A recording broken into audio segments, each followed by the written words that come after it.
નમસ્કાર દર્શક મિત્રો, લોકમંચમાં આપનું સ્વાગત છે। દર્શક મિત્રો, લોકમંચમાં આજે આપણે ક્યાંક શિક્ષણને લગતી વાત કરવી છે, પરંતુ ખાસ કરીને હું એ વાતને કહેવા માંગીશ કે શિક્ષણ તો ખરું જ, પણ હવે ક્યાંક ડેફિનેશન બદલાઈ રહી છે એવી કે શિક્ષણ હોય એ આપણે માનીએ છીએ કે શિક્ષણ હોવું જરૂરી છે, પણ સાથે સાથે તમારામાં કંઈક એવી લાક્ષણિકતા હોય કે તમે કંઈક નવું સંશોધન કરી શકો, અથવા તો જે કંઈક ઇનોવેટિવ થયું હોય એમાંથી ઘણા બધા પ્રોબ્લેમ્સ છે એને શોર્ટ આઉટ કરી શકો, એટલે કે એનું નિરાકરણ લાવી શકો। આવી કદાચ આપણે વાત કરી રહ્યા છે એટલા માટે કે ક્યાંક હવે એક નવી પોલિસી પણ આપણને જોવા મળી રહી છે। જીટીયુ દ્વારા એક પોલિસી જોવા મળી રહી છે, પરંતુ હું કહેવાનું મને એ થાય કે ભણતો વિદ્યાર્થી પણ ઉદ્યોગ સાહસિક બની શકે છે।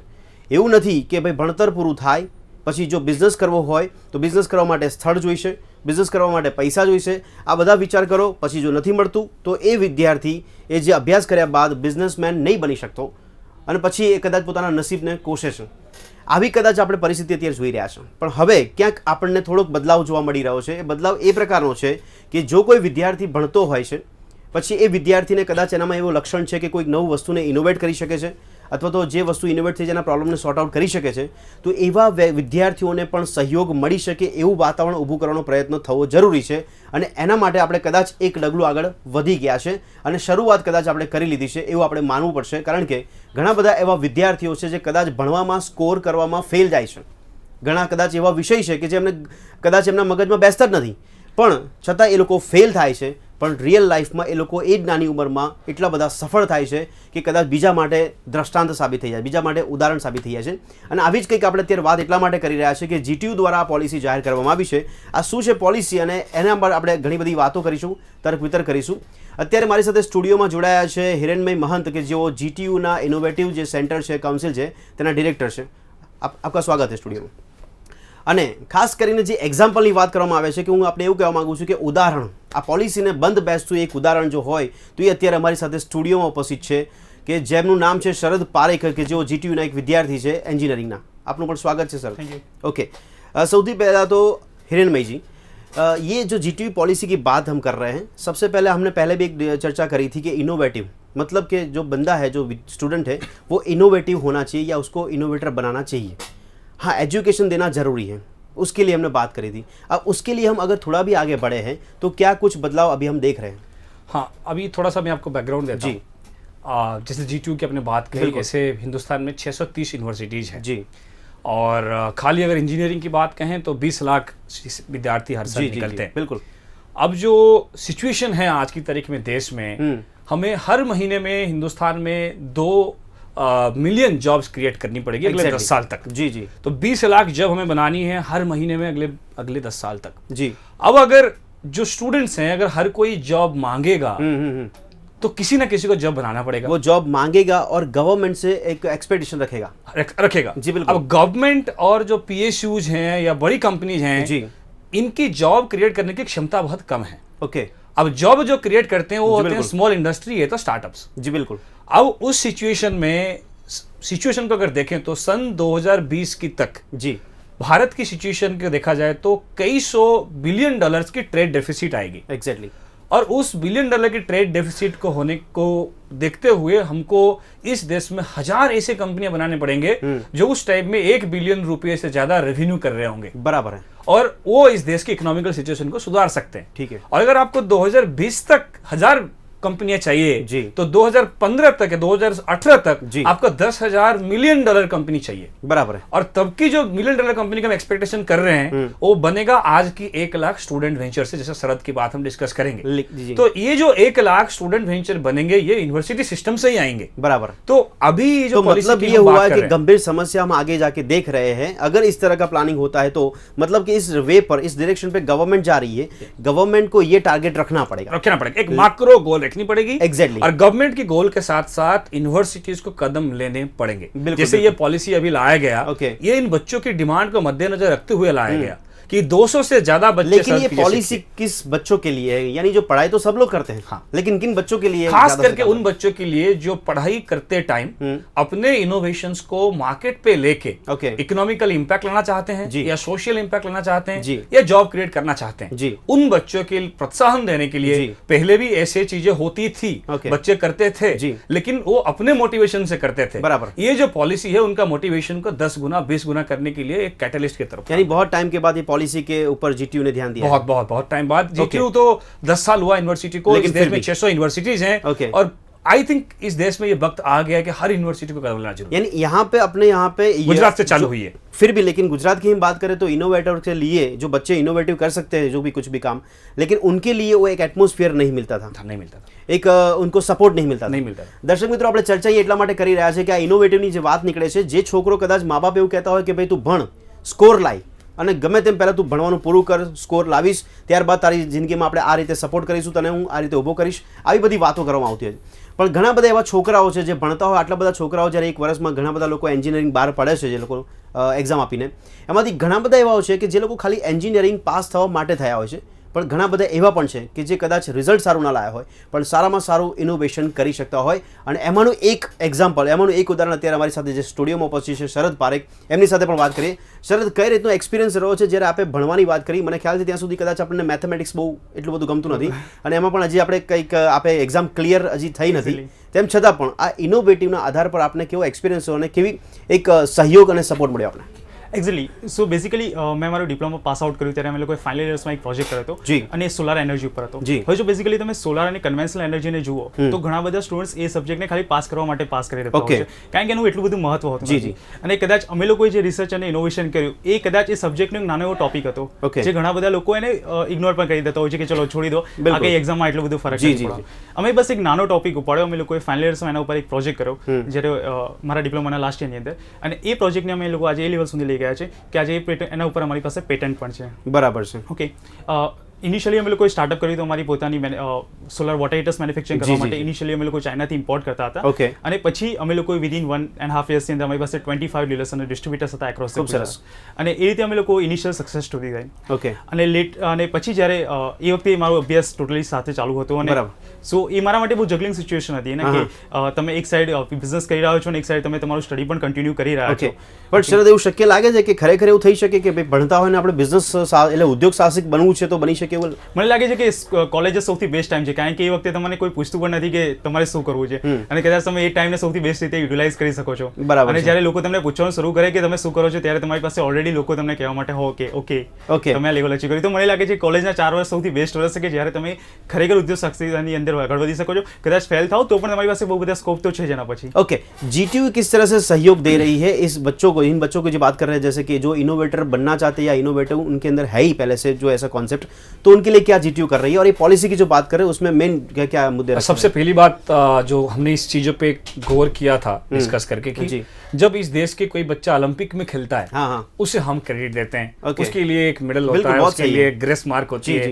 अगर कोई बच्चा अच्छा डांस करता है, कोई अच्छा गाता है, उसके लिए एक कोटा सिस्टम्स होती है. बिल्कुल. हमने आर्गुमेंट ये देखा कि अगर कोई इनोवेटर है, कोई एंटरप्रेन्योर है, कोई अगर जॉब बना रहा है, कोई लोगों के लिए इकोनॉमी डेवलप कर रहा है, उसे क्यों ये सुविधा ना मिले? बिल्कुल, तो ये पहला आर्गुमेंट था. ओके. तो जो बच्चे इस टाइप की होंगे जो अपने प्रोजेक्ट्स को प्रोडक्ट को मार्केट तक लेके जाएंगे, उन्हें वाइस चांसलर साहब ने डिसाइड किया अपनी कमेटी को लेके उन्हें 10% तक अटेंडेंस पहली फेजेस में छूट दी जाएगी. ठीक है. और एक स्टूडेंट अगर अपना प्रोजेक्ट को फाइनल ईयर तक लेके एंटरप्रेन्योर बनना चाहता है तो उसे 20% तक छूट मिलेगी क्लास में नहीं आने के लिए, और वो जो करे इंडस्ट्री में जाके करे, कहीं से मिलकर करे.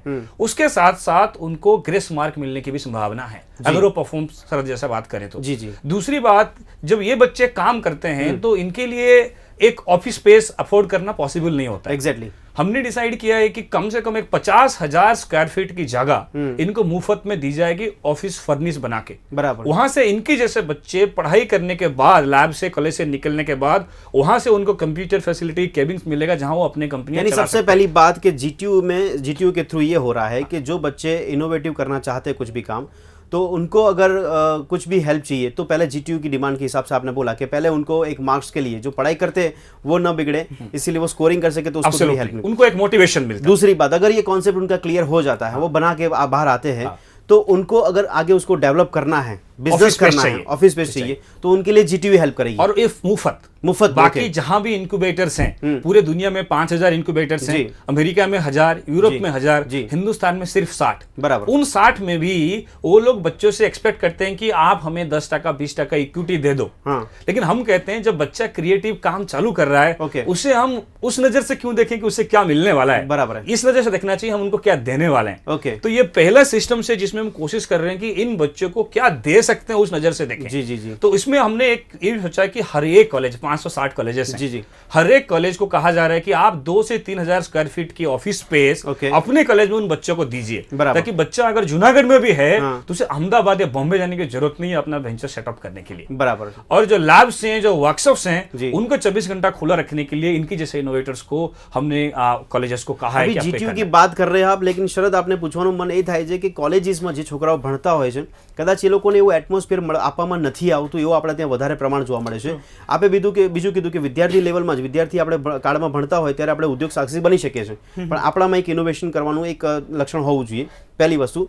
તો એ કદાચ જો બનાવવા માટે કોઈ વિદ્યાર્થી તૈયાર થાય છે તો ઘણા બધા વિદ્યાર્થીઓની એવી માનસિકતા હોય છે કે ભાઈ આપણે અત્યારે ભણીએ જ છે, ખાલી ભણ્યા પછી આપણે કંઈક વિચારીશું અથવા પપ્પા કે જે ધંધો છે આપણો એમાં આપણે લાગી જઈશું, આવી વિચારસરણી ધરાવે છે। એનો મતલબ કે ક્યાંક કોલેજનું વાતાવરણ સપોર્ટ નથી કરતું એવું પણ પ્રસ્થાપિત થાય છે। એક્ઝેક્ટલી આપણી અંદર જો એક લેવલ પર જોવા જઈએ તો આપણે સ્કોર અને એને વધારે મહત્વ આપતો હોય છે, ખરેખર કોણ ફર્સ્ટ રેન્ક લઈને આવ્યું ને કોણ 5 લોકોની રેન્કિંગ લઈને આવવાનું છે। બટ હવે દુનિયા બહુ ફટાફટ આગળ વધી રહી છે, યુ નો, જેવી રીતે કે હજુ તો સ્ટુડન્ટે પાસ ના કર્યું એના પહેલા લોકો $1 બિલિયન કંપની બનાવીને બેઠા છે અને ગેરેજની અંદર એ વસ્તુ થયેલી છે। ઓકે, અને ડ્રોપ આઉટ અને એ તો હવે આજકાલ ફેશન થઈ ગઈ છે। બરાબર છે। ઓકે, બટ હું કોલેજને એટલા માટે એમ્ફેસાઇઝ કરું છું કે કોલેજ સૌથી બેસ્ટ પ્લેસ એટલા માટે છે કારણ કે નોર્મલી એક સ્ટાર્ટઅપ હોય છે, એને જો શરૂઆત કરે તો એને સૌથી વધારે ફેલિયર થવાના ચાન્સીસ ત્યાં છે કે જ્યારે એ લોકો પ્રોડક્ટમાં કન્વર્ટ નથી કરી શકતા। બરાબર છે। સૌથી મેજર વસ્તુ કોઈ પણ કંપની માટે એ હોય છે કે તમે કોઈ વસ્તુનો આઈડિયા કરો, એ આઈડિયાને એક રિયાલિટીમાં લઈ જાઓ। ઓકે, અને રિયાલિટી માટે જે પ્રોટોટાઇપ જેને આપણે કહેતા હોઈએ છીએ કે એક એકચ્યુઅલ વર્ઝન કે જે તમારો આઈડિયા છે ને એક ફિઝિકલ સ્વરૂપ, બરાબર, જેની વાત કરે છે। જી જી। જો કોલેજની અંદર જેને સ્ટુડન્ટને સપોર્ટ મળી જાય, કારણ કે કોલેજની અંદર એ વસ્તુને લગતા જેટલા પણ મેન્ટર્સ ટાઈપનું કહી શકાય એ ઓલરેડી ત્યાં આગળ ટેકનિકલ મેન્ટર્સ તરીકે એમના ટીચર્સ અને એ લોકો અવેલેબલ છે। બરાબર છે, જે એમને બહુ સારી રીતે હેલ્પ કરી શકે છે। ઓકે, સેકન્ડ, એ લોકો પાસે રિસોર્સિસ ઓલરેડી છે। અત્યારે જેટલી પણ કોલેજીસ છે એ લોકો પાસે પોતાની લેબ્સ છે। આ લેબ્સ છે પણ એનો ઉપયોગ તો કરવામાં આવતો જ હશે। એક્ચ્યુઅલી કરવા નથી, એના માટે અત્યારે હાલ કોઈ એવું ઠોસ સ્વરૂપ નથી કે જેની અંદર એ લોકો યુટિલાઇઝ કરી શકે। જો એ લેબને સ્ટુડન્ટ્સ માટે ઓપન કરવામાં આવે કે વીકના 4 કે 5 કલાક તમારે જે રીતે અહીંયા જે પણ કરવું હોય તે કરવા માટે છૂટી છે। ઓકે, અમારી પાસે થોડું ઘણું મટીરિયલ છે, જે મટીરિયલનો અમે તમને સપોર્ટ કરીશું, બાકી તમારી પાસે લેથ મશીન છે, તમારે જે કરવું હોય તમે કંઈ પણ કરી શકો છો। બરાબર છે। કે આઈધર હું ઘણા મોટા સોફ્ટવેર્સની વાત કરું કે આજે ઓટોડેસ્ક અને એવા બધા ઘણા બધા સોફ્ટવેર છે કે લાખો રૂપિયાની કિંમતના છે, જે સ્ટુડન્ટ એને અફોર્ડ નથી કરી શકતો, પણ બહુ બધી કોલેજ પાસે ઓલરેડી એ છે જ। તો શા માટે સ્ટુડન્ટ્સ માટે ઓપન કરી દેવામાં આવે કે भाई खाली सैटरडे ना દિવસે તમને स्टूडेंट्स ने 4 तो ऐसा क्यों होता है? ये जो बात कर रहे हैं कॉलेज में ऐसी सिस्टम दी जाती है, ऐसी फैसिलिटी दी जाती है, तो इनका मतलब कि वो फैसिलिटी का उपयोग जो बच्चे नहीं कर सकते, रिसोर्सेस हैं। हाँ, तो इसी बात पे कह रहे हैं कि जब अभी गुजरात सरकार भी सोच रहा है कि एंटरप्रेन्योरशिप पॉलिसी लाया जाए, भारत सरकार नया मिनिस्ट्री बनाया है स्किल डेवलपमेंट और एंटरप्रेन्योरशिप का। देखिए, एक चीज इस सब प्रोसेस में मुद्दा होने चाहिए कि हमें नया रिसोर्सेस की तरफ नहीं देखना चाहिए, जो रिसोर्सेस अभी हैं उन्हें प्रॉपर्ली यूटिलाइज करनी चाहिए। जैसे कॉलेज की लैब्स की बात बात ये है कि अगर कॉलेज में इतनी सारी फैसिलिटी है, बच्चे अगर उनको उपयोग करना चाहते हैं तो कर सकते हैं, लेकिन मतलब ये होता है कि गवर्नमेंट या सिस्टम को इतना भरोसा नहीं है कि हमारे पास ऐसे बच्चे नहीं है जो कर सकते हैं। मुझे लगता है शरद की जो केस है, शरद ने बताया, उसने पिछले 4 साल में पढ़ते पढ़ते 10 करोड़ की एक कंपनी बनाई। ओके, अब वो फैमिली बिजनेस नहीं है, उसने अपने टेक्नोलॉजी से प्रोडक्ट बनाया, प्रोडक्ट से कंपनी बनाई। जी, जरूरत यहाँ पे है शरद जैसे, खाली इसी यूनिवर्सिटी के अंदर शरद जैसे 200 बंदे हैं। बराबर है। अब उन 200 बच्चों को इकट्ठा करके एक जगह में सपोर्ट देने की कोई प्रोसेस नहीं बनी थी। अब पहली बार उनको इकट्ठा किया जा रहा है। बराबर है। अगर हम इन लोगों को उन्हीं सिस्टम्स के अंदर, जैसे आप गोल्ड मेडल देते हैं, आप अगर इन्हें भी मेडल दीजिए, इनको मेडल की तरफ से आप सपोर्ट दीजिए, फाइनेंशियल टैक्स बेनिफिट दीजिए। केरला गवर्नमेंट ने एक बात कहा है कि शरद जैसे यंग स्टूडेंट एंटरप्रेन्योर हैं, उनको 3 साल या 1.5 करोड़ की टर्नओवर तक टैक्स छूट मिलेगी। ऐसे अगर प्रोत्साहन वहां से आता है तो कॉलेजेस क्या यूनिवर्सिटी को भी लगेगा कि हमारे बच्चे कर सकते हैं। यानी शरदे 10 કરોડની એક કંપની સ્થાપી દીધી છે, હજી તો લાસ્ટ યરમાં આપ છો એન્જિનિયરિંગમાં। ઓકે, અને એક સવાલ એ થાય છે, આપણે ત્યાં એવી પણ માનસિકતા છે, પછી સ્ટુડન્ટ્સની વાત નથી કરતા પણ જે સિસ્ટમની પણ વાત કરી રહ્યા છે, સિસ્ટમમાં જે લોકો બુદ્ધિજીવીઓ બેઠા છે, એજ્યુકેટેડ બેઠા છે જે લોકો, એ લોકો પણ ક્યાંક જે વ્યક્તિ કંઈક સારું કરવા માંગતો હોય એને એવું એટમોસ્ફિયર કે એવું બળ કે કોઈ સહયોગ આપવામાં નથી આવતો, અથવા તો એને એ ઉજાગર કરવા માટે કોઈ સહયોગ નથી આપતા, આવું મેક્સિમમ જોવા મળે છે। એક્ઝેક્ટલી। શું કરી શકાય છે?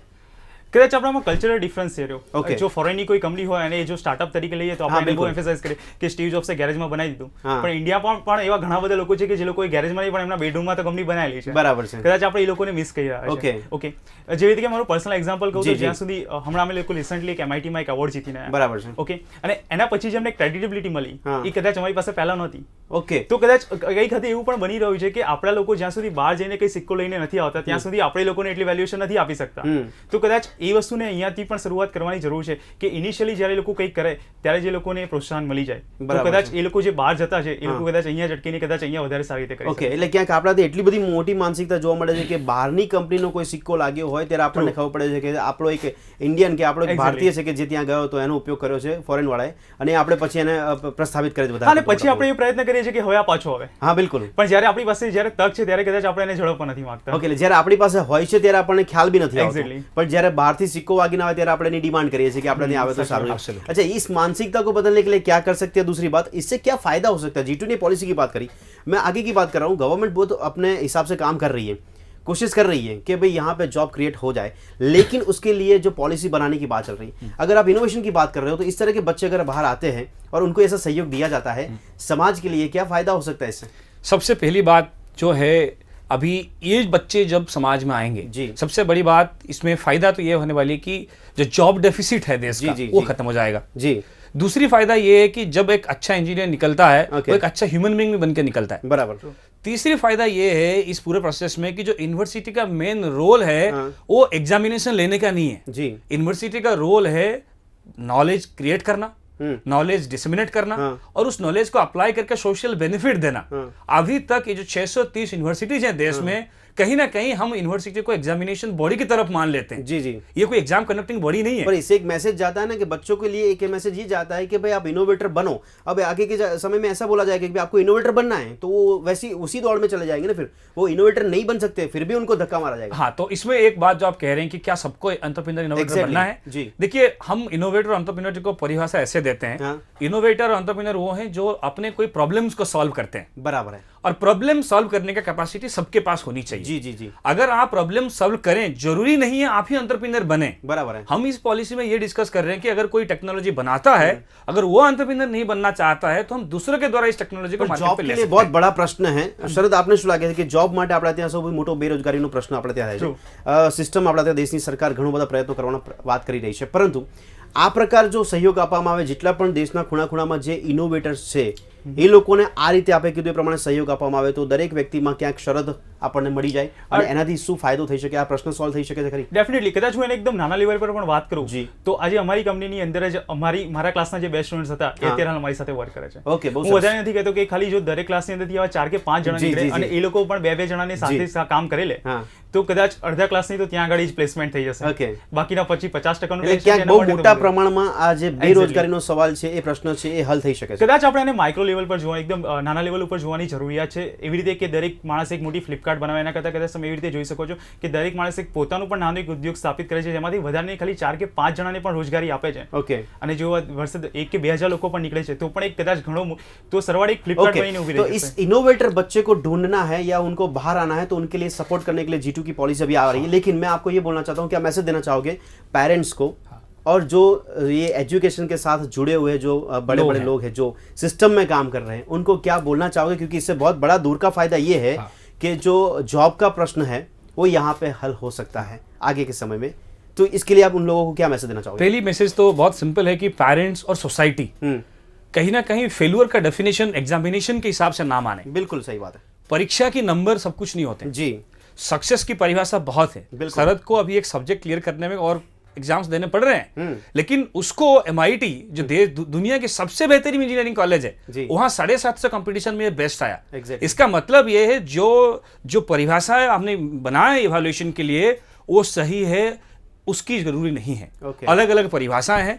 अगर बच्चे करना चाहते हैं तो उन्हें प्रोत्साहन देनी चाहिए. यूनिवर्सिटीज को सिर्फ एग्जामिनेशन को छोड़ के, एग्जामिनेशन के नंबर को, गोल्ड मेडल को छोड़ के इन्हीं लोगों को भी ढूंढने की जरूरत है. और सरकार को लार्ज लेवल पे, अगर हम एक पिज्जा की बात करते हैं, सबसे बेस की लेयर होती है स्टूडेंट्स जी जी. उसकी ऊपर की लेयर जो होती है वो होता है यूनिवर्सिटी जी. उसके ऊपर की जो फ्रूट्स होती हैं, जो बेरीज होते हैं वो होते हैं टेक्नोलॉजी इनोवेशंस.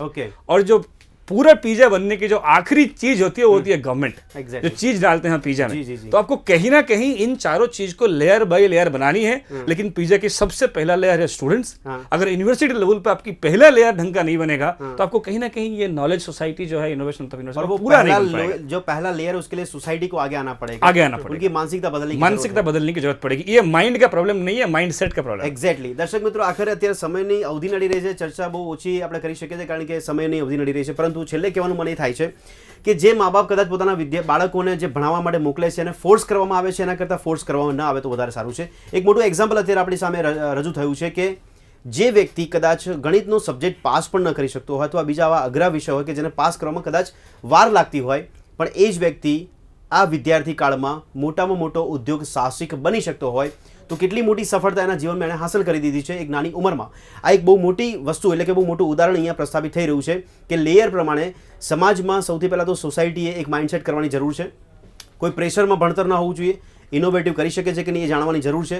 એના માટે જે એજ્યુકેશનમાં જોડાયેલા છે, જે સિસ્ટમમાં છે, એ લોકોએ પણ આમાં સહયોગ આપવાની જરૂર છે। G2E એક પ્રયાસ કર્યો છે અને આ પોલિસીની અત્યારે વાત કરી છે, આગળ આપણે જોઈશું તો કદાચ આમાં વધારેમાં વધારે પ્રયત્નો કરવામાં આવે તો દેશના ખૂણા ખૂણામાંથી જેટલા પણ ઇનોવેટર્સ છે એમને શોધવામાં આવશે અને એમના લીધે ક્યાંક દેશનો જે બેરોજગારીનો પ્રશ્ન હોય છે એ આગળના સમયમાં સિસ્ટમમાં જે ગવર્મેન્ટ કામ કરે છે એના કરતાં આ ઇનોવેટર્સ જ આ પ્રશ્નને હલ કરી શકે તેવું પણ આપણે જોઈ શકીએ છીએ। પરંતુ આવા ઇનોવેટર્સને સહયોગ, સપોર્ટ એટલે કે સહકાર અને એવું વાતાવરણ આપવાની ખૂબ જ જરૂર છે। G2E પણ અત્યારે પહેલ કરી છે, જોઈએ છે આગળની પરિસ્થિતિ આપણને કેવી જોવા મળશે। આ ચર્ચામાં બંને ભાગ લીધો તે બદલ આપનો આભાર, ધન્યવાદ। Thank you. તો દર્શક મિત્રો, ફરીથી મળીશું એક નવા વિષય સાથે લોકમંચમાં, ત્યાં સુધી રજા આપશો, નમસ્કાર।